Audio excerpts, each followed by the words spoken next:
का अंत है ना तो प्रारंभ। यानी अगर साक्षरता मनुष्य को साक्षर कर दिया जाता है तो उसे गांधी। नमस्कार, मैं अर्चना पांडे, प्रवक्ता शिक्षा शास्त्र, डाइट मथुरा से। आज मैं इस ऑनलाइन क्लास के अंतर्गत डीएलएड द्वितीय सेमेस्टर से विषय वर्तमान भारतीय समाज एवं प्रारंभिक शिक्षा के अंतर्गत भारतीय विचारक महात्मा गांधी के शैक्षिक विचारों पर चर्चा करूंगी। तो सबसे पहले हम महात्मा गांधी के बारे में जानते हैं। जैसा हम जानते हैं कि हमारा भारत देश जो है महान स्त्रियों एवं पुरुषों का देश रहा है।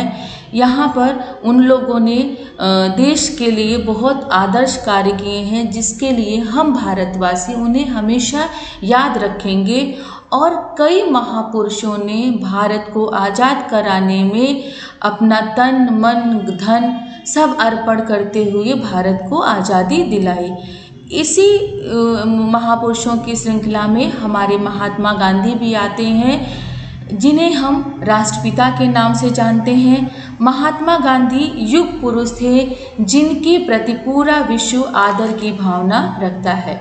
महात्मा गांधी जी का जन्म 2 अक्टूबर 1869 ईस्वी को गुजरात में पोरबंदर नामक नगर में हुआ था। इनके पिता का नाम करमचंद गांधी था, तो इसलिए महात्मा गांधी अपने पिता का नाम भी अपने साथ ऐड करते थे और महात्मा गांधी का पूरा नाम मोहनदास करमचंद गांधी था। महात्मा गांधी जी के माता का नाम श्रीमती पुतलीबाई था, जो एक धार्मिक महिला थी। और ये लोग एक वैष्णव परिवार से थे, तो इनके घर का बहुत ही माहौल जो था धार्मिक था, आदर्श था, आध्यात्मिक था। उस घर के स्वस्थ माहौल का प्रभाव महात्मा गांधी जी के जीवन पर भी पड़ा और इन्होंने जो भी अपनी सोच विचार जो इन्होंने अपना चिंतन किया, उन विचारों को इन्होंने शिक्षा के रूप में प्रस्तुत किया और इन्होंने शिक्षा के संबंध में अपने विचार दिए। तो महात्मा गांधी के बारे में मैं कुछ महत्वपूर्ण तथ्यों पर चर्चा करूंगी, जो इनके कुछ प्रमुख कार्य हैं। तो इस श्रृंखला में इन्होंने 1914 ईस्वी में टॉलस्टॉय आश्रम की स्थापना की थी और फिर 1915 में इन्होंने साबरमती आश्रम की स्थापना की और 1930 में नमक सत्याग्रह किया, जिसे सविनय अवज्ञा आंदोलन के नाम से हम सभी जानते हैं, जो कि आज भी हमारे लिए इन्होंने नमक का कानून तोड़ा था तो यादगार है। और फिर 1919 ईस्वी में इन्होंने सत्याग्रही पत्रिका का उत्पादन शुरू किया था। इसके अलावा महात्मा गांधी जी ने यंग इंडिया, हरिजन, भूदान यज्ञ ऐसे पत्रों को भी संपादित किया था। आगे बढ़ते हैं, कुछ प्रमुख रचनाएं जानते हैं महात्मा गांधी जी की, जैसे हिंद स्वराज, नीति धर्म, बेसिक शिक्षा, नई शिक्षा की ओर, मेरी आत्मा की वेदना, शांति युद्ध में अहिंसा। तो महात्मा गांधी जी ने अपने विचारों को अपनी रचनाओं के रूप में प्रस्तुत किया, जिसमें बेसिक शिक्षा को हम सभी जानते हैं कि इन्होंने बेसिक शिक्षा, जिसे हम नई तालीम के नाम से जानते हैं, उसको भी शिक्षा का एक व्यवहारिक स्वरूप इन्होंने प्रस्तुत किया था। अब हम बात करते हैं शिक्षा का अर्थ। तो गांधी जी का जो चिंतन की बात करते, जो इनका शैक्षिक चिंतन था, इन्होंने शिक्षा को कहा कि शिक्षा हमारे लिए, मनुष्यों के लिए एक जन्म सिद्ध अधिकार है। हमें मनुष्यों को किसी भी प्रकार का भौतिक या आध्यात्मिक विकास करना है तो इसके लिए हमें शिक्षा प्राप्त करनी होगी। बिना शिक्षा के हम अपना विकास नहीं कर सकते थे। महात्मा गांधी का मानना था कि जिस तरह से बच्चों के शारीरिक विकास के लिए माँ का दूध महत्वपूर्ण होता है, उसी तरह से हमारे भौतिक और आध्यात्मिक विकास के लिए शिक्षा आवश्यक होती है। यानी इन्होंने शिक्षा की तुलना माता के दूध से की है। इतना इन्होंने शिक्षा को महत्वपूर्ण माना है और इस महत्वपूर्ण शिक्षा को मानने की वजह से ही इन्होंने निःशुल्क एवं अनिवार्य शिक्षा की बात की थी। गांधी जी जो शिक्षा का अर्थ लेते हैं, इनका मानना था कि शिक्षा जो है केवल साक्षरता नहीं है, यानी मनुष्य साक्षर हो जाए, अक्षरों का ज्ञान हो जाए, उसको ये शिक्षा नहीं मानते थे। इनके शब्दों में इनका मानना था कि साक्षरता न तो शिक्षा का अंत है न तो प्रारंभ, यानी अगर साक्षरता मनुष्य को साक्षर कर दिया जाता है तो उसे गांधी जी न शिक्षा की शुरुआत मानते हैं न उसको समाप्ति मानते, वो शिक्षा के रूप में साक्षरता को लेते ही नहीं है। इसी संदर्भ में गांधी जी ने जो शिक्षा का जो उनके समय में प्रचलित था, रीडिंग, राइटिंग एंड अर्थमेटिक, यानी 3Rs, इसको इन्होंने परिवर्तित किया 3HS में, यानी हैंड, हेड एंड हर्ट में परिवर्तित कर दिया। इनका कहना था कि जो शिक्षा है वो उसका सिर्फ ऐसी शिक्षा न हो जो मनुष्यों को पढ़ाए लिखाए या गणित का ज्ञान कराए। इनका मानना था कि शिक्षा ऐसी होती है जो मनुष्यों के, बालकों के हाथ, मस्तिष्क और आत्मा का भी विकास कर सके। यानी जब तक शिक्षा हमारे हैंड, हार्ट और स्पिरिट का या हार्ट का विकास नहीं कर सकती है, तब तक उस शिक्षा का कोई मायने नहीं है, वह शिक्षा का कोई अर्थ नहीं है। इन्होंने शिक्षा को परिभाषित करते हुए अपने शब्दों में कहा, bye education I mean all round drawing out of the best in child and man body, mind and spirit. यानी इनका कहना था कि शिक्षा से मेरा अभिप्राय बालक और मनुष्य के शरीर, मन और आत्मा के उच्चतम विकास से है। जब तक बालक के या मनुष्य के शरीर और आत्मा और मन का उच्चतम विकास नहीं हो जाता, तब तक उस शिक्षा का अर्थ नहीं, वो शिक्षा सार्थक नहीं है। इस तरह से इन्होंने शिक्षा के अर्थ को बताया। अब फिर इन्होंने शिक्षा देने के लिए कुछ उद्देश्यों का निर्धारण किया कि जिनके आधार पर ही हमें शिक्षा देनी चाहिए, उन उद्देश्यों को शामिल किया जाए जिस पर हम अपनी शिक्षा व्यवस्था करें।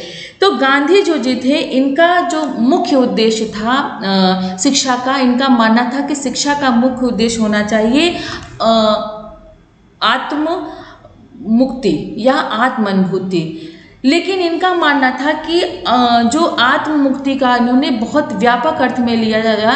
इनका कहना था कि जब तक हम शारीरिक, मानसिक, सामाजिक रूप से मजबूत नहीं हो जाते, जब तक हमारा शारीरिक, मानसिक विकास नहीं हो सकता, तब तक हम आत्मिक मुक्ति की बात नहीं कर सकते। तो गांधी जी ने कहा कि शिक्षा के द्वारा हमें बालकों का शारीरिक, मानसिक, सामाजिक विकास करते हुए तब आध्यात्मिक विकास किया जाए जिससे बालक अपने जीवन के अंतिम लक्ष्य या अंतिम उद्देश्य आत्मानुभूति या आत्मबोध को प्राप्त कर सके।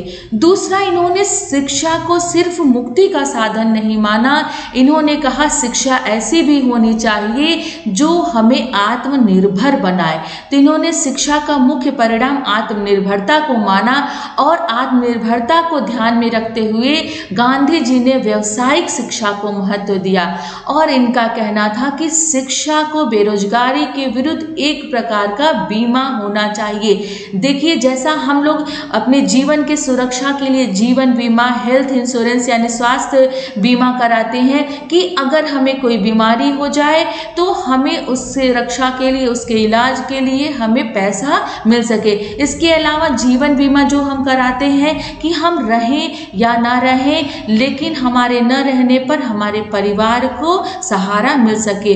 तो उसी तरह से इनका मानना था कि शिक्षा भी ऐसी होनी चाहिए जो हमें आगे चलकर बेरोजगारी से मुक्त करा सके, हमें रोजगार दिला सके।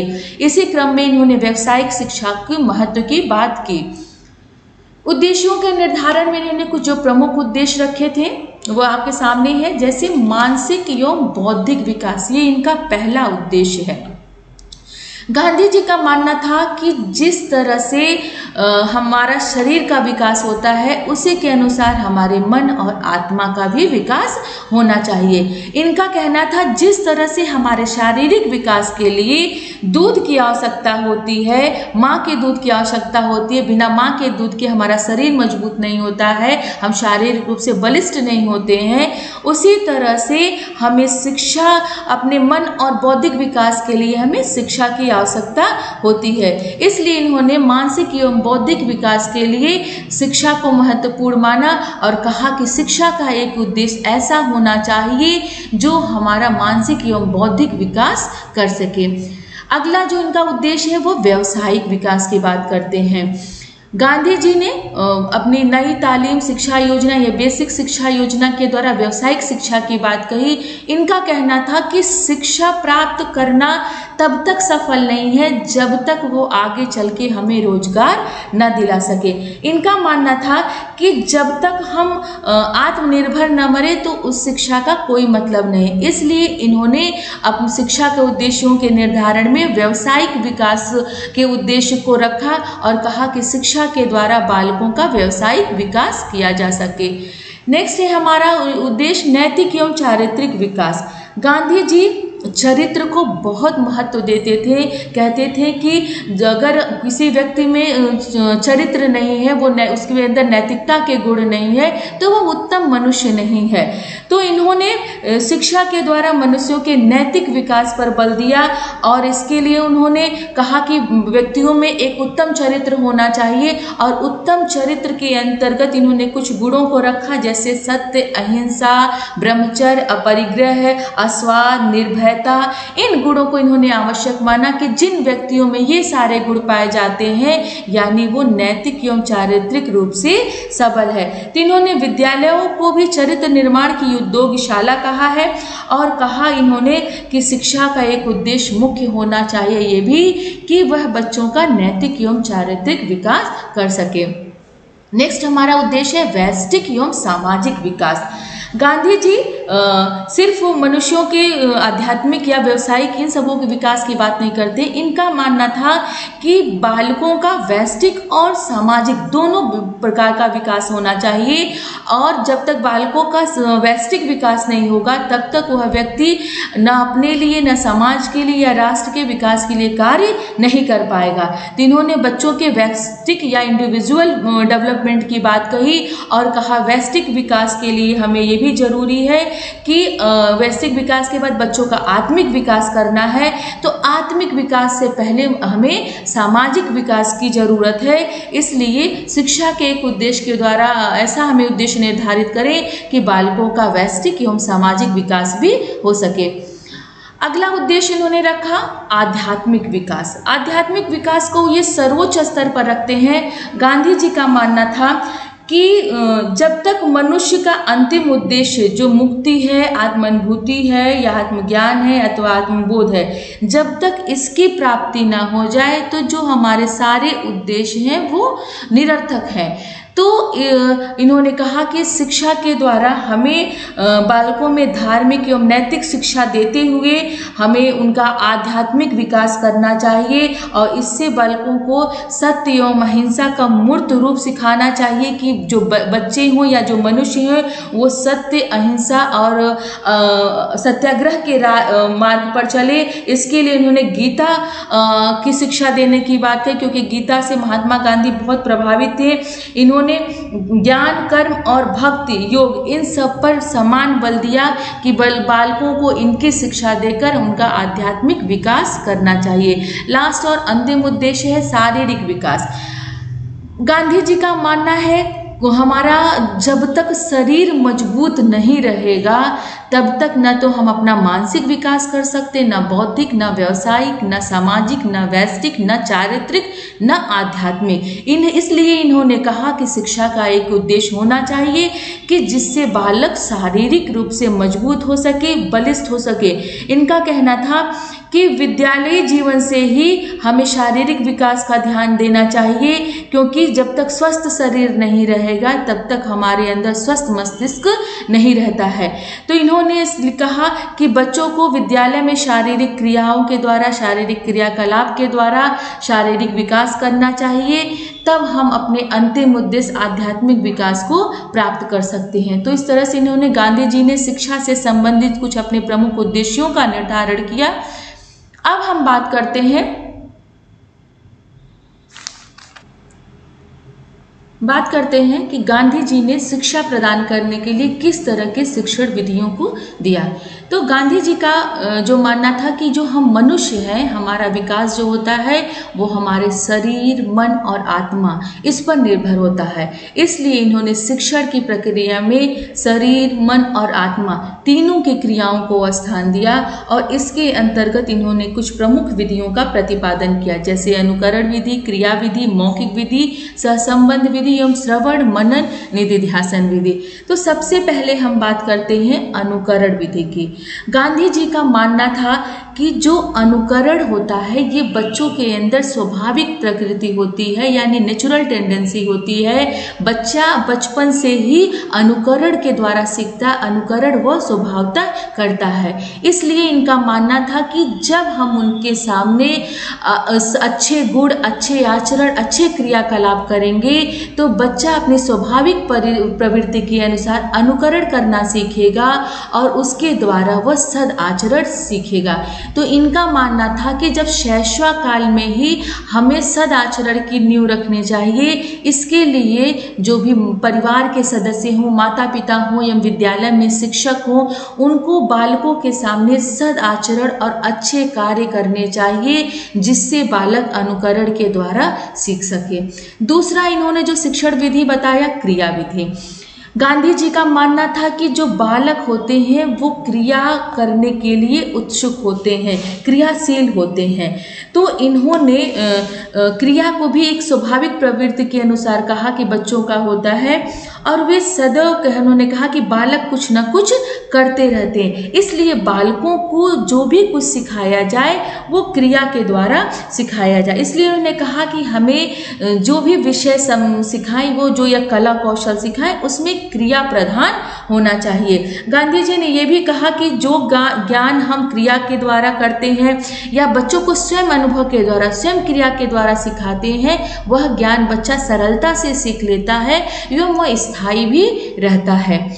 अगली विधि इन्होंने बताई मौखिक विधि। मौखिक विधि यानी जिसमें हम ओरल के रूप में पढ़ाते हैं, मौखिक, जैसे प्रश्नोत्तर विधि, वाद विवाद विधि, व्याख्यान विधि, ये सब मौखिक विधियों के अंतर्गत आती हैं। गांधी जी ने इन विधियों के भी प्रयोग की बात कही कि हम अनुकरण विधि, क्रिया विधि या अन्य विधियों के साथ सहयोगी विधि के रूप में हम मौखिक विधि का भी प्रयोग कर सकते हैं। इन्होंने कहा कि बच्चे बहुत ही जिज्ञासु प्रवृत्ति के होते हैं, बहुत ज़्यादा उनमें क्यूरियोसिटी होती है, वो बीच बीच में जानना चाहते हैं। तो उनकी जिज्ञासा को संतुष्ट करने के लिए जब वो आपसे प्रश्न पूछते हैं तो हमको उनके उत्तर मौखिक रूप से देते रहने चाहिए और उनके जो भी क्यूरियोसिटी है, जिज्ञासा, उसे शांत करना चाहिए, उनकी शंकाओं का समाधान करना चाहिए।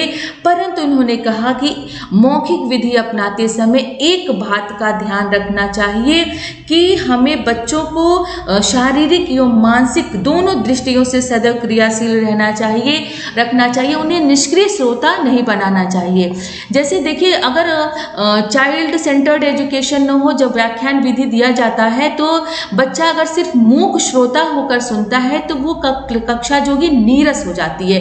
तो इस मौखिक विधि को नीरसता से दूर करने के लिए शिक्षक को बीच बीच में प्रश्न पूछना, बीच बीच में बच्चों से जानना या कुछ अन्य प्रसंगों को जोड़कर भी पढ़ाना चाहिए, जिससे कि बच्चे जो हैं सिर्फ बच्चों की स्वर्ण इंद्रियां ही नहीं, बच्चों की क्या कहते हैं मस्तिष्क भी उसमें कार्य करता रहे और वो बच्चे उसके बारे में अपने जीवा के द्वारा बताए भी, तो इससे बच्चे जो होते हैं सक्रिय बने रहते हैं। तो इन्होंने मौखिक विधि को अपनाते समय कुछ सावधानियों को बरतने की बात कही है। अब हम बात करते हैं सहसंबंध विधि। सहसंबंध का मतलब एक दूसरे से कोरिलेशन की बात की जाती है, जब सब चीजें जो विधियां हों या विषय हों एक दूसरे से संबंधित हों, जुड़े हुए हों। गांधी जी का मानना था कि बच्चों को जो भी कुछ सिखाया जाए वो वास्तविक परिस्थितियों में या वास्तविक रूप से सिखाया जाना चाहिए। इसके लिए इन्होंने कहा कि बच्चों का जो प्राकृतिक वातावरण हो, जो सामाजिक वातावरण हो, उससे संबंधित और उनके जीवन से जुड़े कौशलों से संबंधित इन चीजों को केंद्र मानकर समस्त शिक्षा व्यवस्था या समस्त पाठ्यक्रम या समस्त शैक्षिक क्रियाओं को आयोजन करना चाहिए। पाठचर्या के समस्त विषयों एवं क्रियाओं को एक दूसरे से सहसंबंधित कराने को ही सहसंबंध विधि कहा जाता है, कि वो एक दूसरे से कोरिलेट होनी चाहिए। अब हम आगे बढ़ते हैं श्रवण मनन एवं निधिध्यासन विधि, जो अगली विधि है। ये हमारी विधि जो है श्रवण मनन एवं निधिध्यासन, ये प्राचीन काल से चली आ रही, हमारे वैदिक सभ्यता से चली आ रही है। इस विधि के अंतर्गत ये माना जाता है कि बच्चों को जो भी कुछ पढ़ाया जा रहा है, जो कुछ सिखाया जा रहा है, बच्चे उसको सुने, फिर उसका मनन करें, चिंतन करें और फिर उसका अभ्यास करें, उसको धारण करें।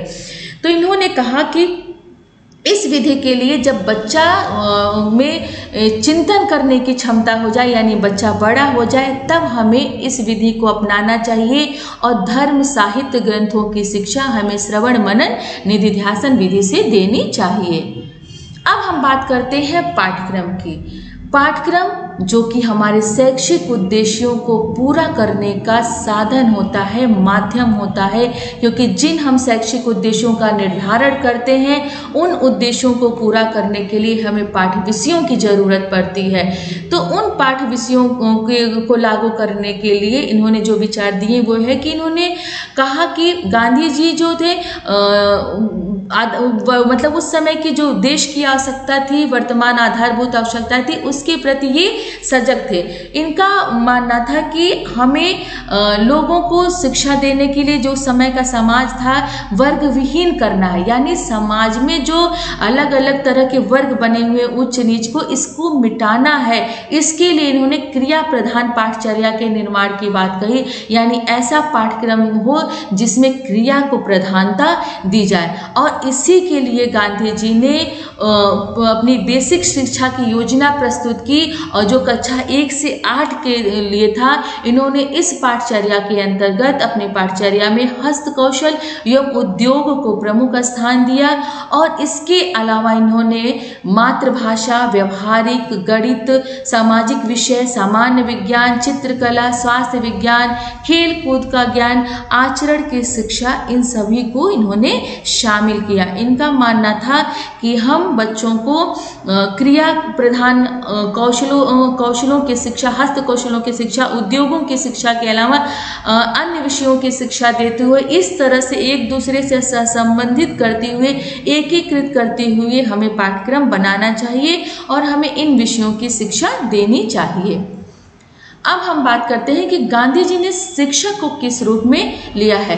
तो गांधी जी का मानना था कि शिक्षक जो है वो एक आदर्श व्यक्ति होना चाहिए, उसके अंदर ज्ञान का पुंज होना चाहिए और शिक्षक को सत्य का आचरण करने वाला होना चाहिए।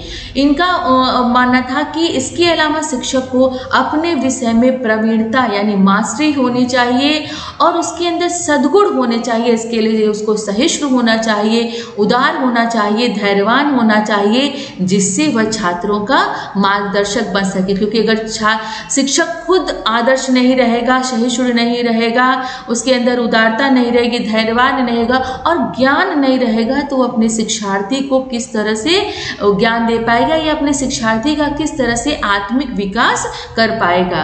अब हम बात करते हैं शिक्षार्थी की।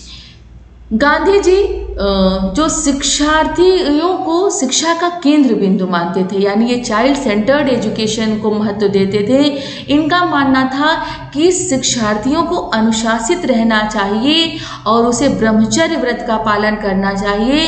इसके साथ साथ इन्होंने कहा कि शिक्षार्थी को संयमी और जिज्ञासु होना चाहिए, यानी कि इन्होंने शिक्षार्थी को शिक्षा व्यवस्था में केंद्र बिंदु माना, लेकिन प्रकृतिवादियों की तरह इन्होंने स्वतंत्रता की बात नहीं कही। इन्होंने कहा कि बच्चों को अनुशासित होना चाहिए, इसके साथ साथ अनुशासित होने के लिए उन्हें ब्रह्मचर्य नियम का पालन करना चाहिए और उनको संयमी होना चाहिए, अपने ऊपर संयम करना चाहिए, नियंत्रण रखने आना चाहिए और उनके अंदर क्यूरियोसिटी की प्रवृत्ति होनी चाहिए, जिससे वे।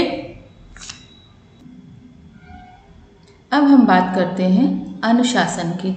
तो गांधी जी ने अपनी शिक्षा व्यवस्था में अनुशासन के महत्व को स्वीकार किया। इनका मानना था कि छात्रों को अनुशासित होना चाहिए, लेकिन इनके अनुसार जो सच्चा अनुशासन वो आत्म प्रेरित होना चाहिए। इन्होंने दमनात्मक अनुशासन का विरोध किया।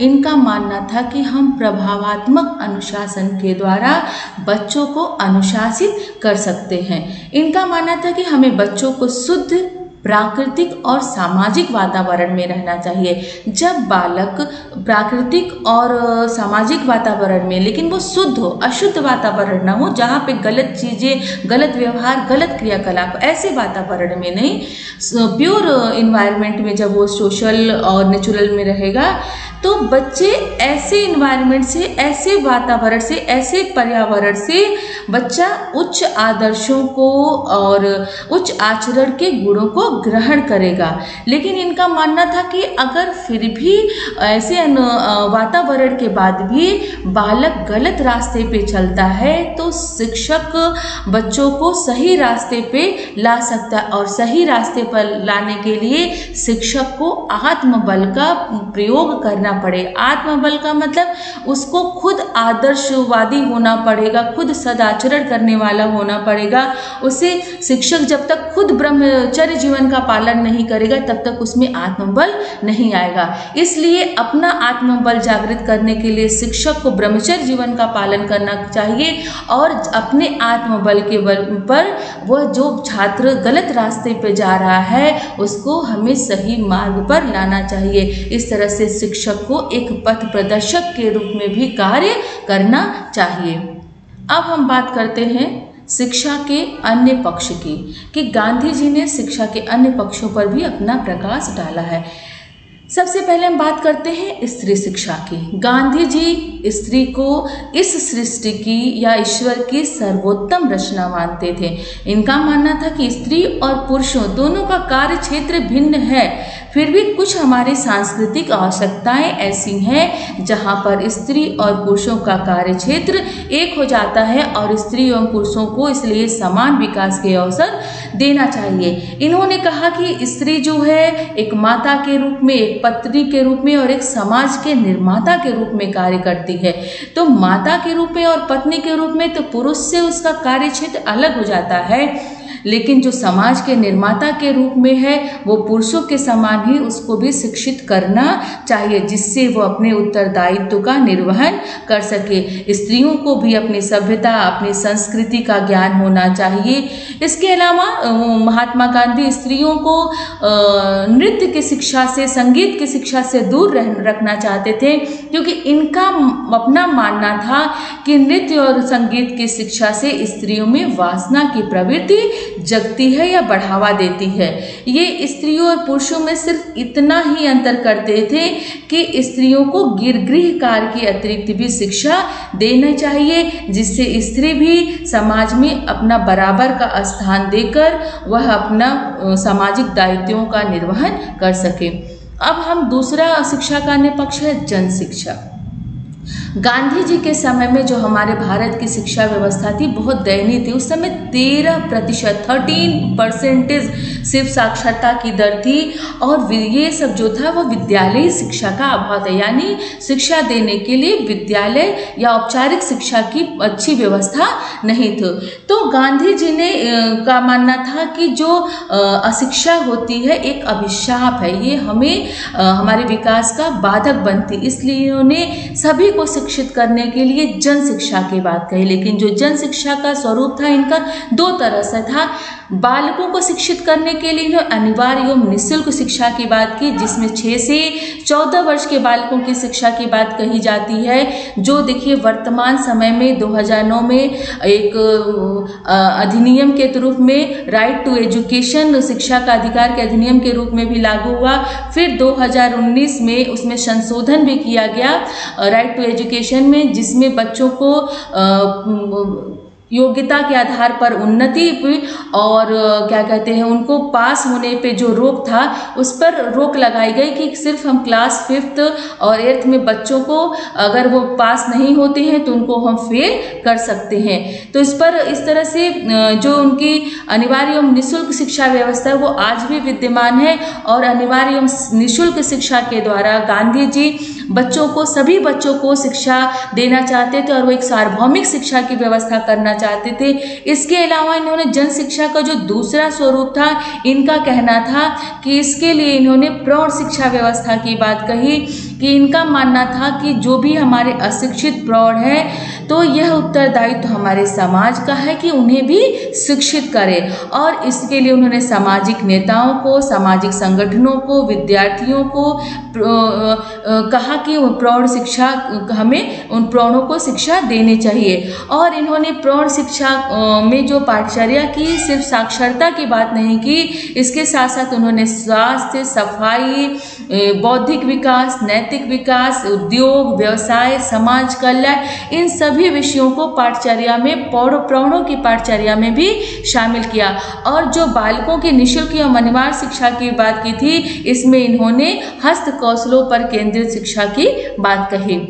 तीसरा पक्ष है सह शिक्षा, को एजुकेशन के भी गांधी जी ने स्वीकार किया था। इन्होंने कहा कि हम बच्चों को सह शिक्षा दे सकते हैं, लेकिन इन्होंने शिक्षा के सभी स्तरों पे को एजुकेशन की बात को नहीं स्वीकार किया। इनका मानना था कि प्राथमिक स्तर और उच्च शिक्षा व्यवस्था में हम सह शिक्षा दे सकते हैं। चूँकि किशोरावस्था तनाव का अवस्था होता है, संवेदनशीलता उसमें ज़्यादा होती है, इसलिए किशोरावस्था में इन्होंने सह शिक्षा की बात को नकारा। और इसके अलावा इन्होंने सामाजिक वातावरण के रूप में कहा कि जहाँ का सामाजिक वातावरण सह शिक्षा के लिए अनुकूल हो वो लोग सह शिक्षा को स्वीकार कर सकते, और जहाँ का वातावरण सामाजिक एक वातावरण सह शिक्षा के प्रतिकूल हो तो वो लोग सह शिक्षा को अस्वीकार कर सकते हैं। इसका मतलब यह है कि इन्होंने सामाजिक पर्यावरण को दृष्टि में रखते हुए सह शिक्षा को स्वीकारने या अस्वीकार करने की बात कही है। इसलिए इन्होंने जो इनका सह शिक्षा का जो संबंध है गांधी जी का वह सामाजिक पर्यावरण पर निर्भर करता है। अगला जो पक्ष है वह है व्यावसायिक शिक्षा की बात करते हैं। गांधी जी का महत्व जो जोर था वह व्यावसायिक शिक्षा पर ही था। गांधी जी शुरू से ही सैद्धांतिक शिक्षा के या पुस्तकीय शिक्षा के विरोधी थे। ये क्रिया प्रधान और व्यवहारिक शिक्षा को महत्व देते थे। इनका मानना था कि ऐसी शिक्षा जो मनुष्य को सभी कार्य क्षेत्रों में, सभी कर्म क्षेत्रों में कुशल बनाए, जिससे मनुष्य अपने जीवन के कर्म क्षेत्र के हर पक्ष में हर कार्य को कुशलता से कर सके। इन्होंने मनुष्य की जो मूलभूत आवश्यकता है रोटी, कपड़ा, मकान, इसके प्रति भी सचेत रहने की बात कही और कहा कि हमें ऐसी शिक्षा व्यवस्था करनी चाहिए, बेसिक शिक्षा या हस्त कौशल की बात इन्होंने कही, हस्त कौशल शिक्षा की, जिससे कि हम बालकों को व्यावसायिक शिक्षा दे सके। और इनका मानना था कि जो हमारा भारत देश था गांधी जी के समय में कुटीर उद्योग और कृषि प्रधान देश था, तो इसलिए इन्होंने बच्चों को कृषि, बागवानी, हस्त कौशलों की शिक्षा देने की बात कही। इससे कहा कि इन्होंने अगर बच्चे इस तरह को कौशलों की शिक्षा दी जाएगी, व्यावसायिक शिक्षा दी जाएगी, तो बच्चे शिक्षा प्राप्त करने के बाद आत्मनिर्भर हो सकेंगे, अपना स्वयं रोजी रोटी कमा सकेंगे, उन्हें आजीविका प्राप्त हो सकेगी। और जो बड़े बच्चे हैं उनको इन्होंने उद्योग धंधों और व्यवसाय की शिक्षा की बात कही। तो इस तरह से इन्होंने गांधी जी की जो शिक्षा व्यवस्था थी, जो शिक्षा का अन्य पक्ष था, इन्होंने औद्योगिक एवं व्यावसायिक केंद्रों की भी बात कही है और इसके लिए इन्होंने वैज्ञानिक एवं तकनीकी शिक्षा का भी समर्थन गांधी जी ने किया है। अब हम बात करते हैं बेसिक शिक्षा की, जो कि गांधी जी का एक महत्वपूर्ण प्रयोग है। गांधी जी एक प्रयोगवादी थे, ये अपना जीवन में चिंतन विचार करते हुए प्रयोग करते थे। तो इन्होंने जो चिंतन किया, जो अपने विचार बनाए, उस चिंतन को, उस दर्शन को, अपने जो शैक्षिक दर्शन को एक मूर्त रूप, एक साकार रूप देने के लिए 1937 में 1937 में वर्धा शिक्षा सम्मेलन में एक शिक्षा योजना प्रस्तुत की, जिसे बुनियादी शिक्षा या नई तालीम शिक्षा योजना के नाम से हम जानते हैं। नई तालीम योजना का जो उसमें शिक्षा का अर्थ स्पष्ट करते हुए गांधी जी ने कहा कि जो हमारी बुनियादी शिक्षा पद्धति है वो ऐसी होगी जिससे हमारे बालकों का मस्तिष्क, आत्मा और शरीर तीनों का विकास हो सकता है। और इनका मानना था कि जब तक हम शिक्षा के द्वारा मस्तिष्क, आत्मा और शरीर तीनों का विकास नहीं कर सकते हैं, इन तीनों शक्तियों का सामंजस्ययुक्त विकास नहीं होता, तब तक शिक्षा का कोई मूल्य नहीं है। तो इस तरह से इन्होंने बेसिक शिक्षा की योजना प्रस्तुत की। अब हम बात करते हैं कि बेसिक शिक्षा की क्या क्या विशेषताएं थी। जो गांधी जी ने बेसिक शिक्षा योजना प्रस्तुत की उसकी पहली विशेषता थी कि बच्चों को शिक्षा अनिवार्य व निःशुल्क रूप में दी जाए। यानी जो भी हमारे बच्चे हैं, जब उनको हम शिक्षा को अनिवार्य कर देंगे, कंपलसरी कर देंगे और निःशुल्क कर देंगे, तो शिक्षा जो है सभी प्राप्त कर सकेंगे। क्योंकि जब जिनके पास पैसे का अभाव है, धन का अभाव है, तो वो भी शिक्षा प्राप्त कर सकेंगे। दूसरा, इन्होंने बेसिक शिक्षा योजना की जो विशेषता थी वो थी कि बच्चों को ही शिक्षा प्रणाली का मुख्य केंद्र समझा जाए। यानी कि जो भी शिक्षा व्यवस्था हो, चाहे वो शैक्षिक उद्देश्यों का निर्धारण हो, चाहे हम शिक्षा विधि का निर्धारण करें या हम पाठ्यक्रम का निर्धारण करते हैं, सारी शिक्षा व्यवस्था, सारी शिक्षा प्रणाली उसमें जो बच्चों के इर्द गिर्द घूमने चाहिए। यानी बच्चों की आवश्यकता, बच्चों की क्षमता, बच्चों की सामर्थ्य के अनुसार, बच्चों की रुचियों के अनुसार शिक्षा व्यवस्था होनी चाहिए। तीसरी जो विशेषता है बेसिक शिक्षा की वो है बच्चों को शिक्षा उनकी मातृभाषा के माध्यम से दी जाए। देखिए, जो हमारी मातृभाषा होती है उसमें हम चीज़ों को सरलता से सीख जाते हैं, क्योंकि वो हम शुरू से बोलते हैं। हमारी जो भाषा की शुरुआत होती है, विचारों की जो अभिव्यक्ति होती है, वो हम अपनी मातृभाषा से ही करना सीखते हैं। तो गांधी जी का मानना था कि जब बच्चों को मातृभाषा के आधार पर शिक्षा दी जाएगी, उसको माध्यम बनाया जाएगा प्राथमिक शिक्षा में, तो बच्चा बहुत सरलता से सीखेगा, बहुत आसानी से सीखेगा। नेक्स्ट है, बच्चों को जो भी शिक्षा दी जाए वह हस्तशिल्प के माध्यम से दी जाए। चूँकि ये व्यावसायिक शिक्षा के मानने वाले थे, इन्होंने उसको महत्व दिया है। तो गांधी जी का ये भी मानना था कि हमें जो कक्षा 1 से 8 तक या 6 से 14 वर्ष की शिक्षा है उसमें हस्तशिल्प को व्यवस्था रखनी चाहिए। बच्चों को शिक्षा हमें हस्तशिल्प के माध्यम से देनी चाहिए, जिससे बालक बेरोजगार से मुक्त हो सके, आत्मनिर्भर बन सके। लास्ट विशेषता है पूर्व शिक्षा स्वावलंबी हो, बच्चों को अपने कार्य की पूर्ण स्वतंत्रता हो। यानी शिक्षा व्यवस्था ऐसी हो कि बच्चों को परावलंबी न बचाए, बच्चा खुद करके सीखे, स्वयं के अनुभव से सीखे। बच्चों को सैद्धांतिक ज्ञान न दिया जाए, बच्चों को क्रिया के द्वारा सिखाया जाए और बच्चों को हस्त कौशल सिखाया जाए, बच्चों को उद्योग धंधों की शिक्षा सिखाई जाए, जिससे बच्चा पराश्रित न हो, स्वावलंबी बन सके।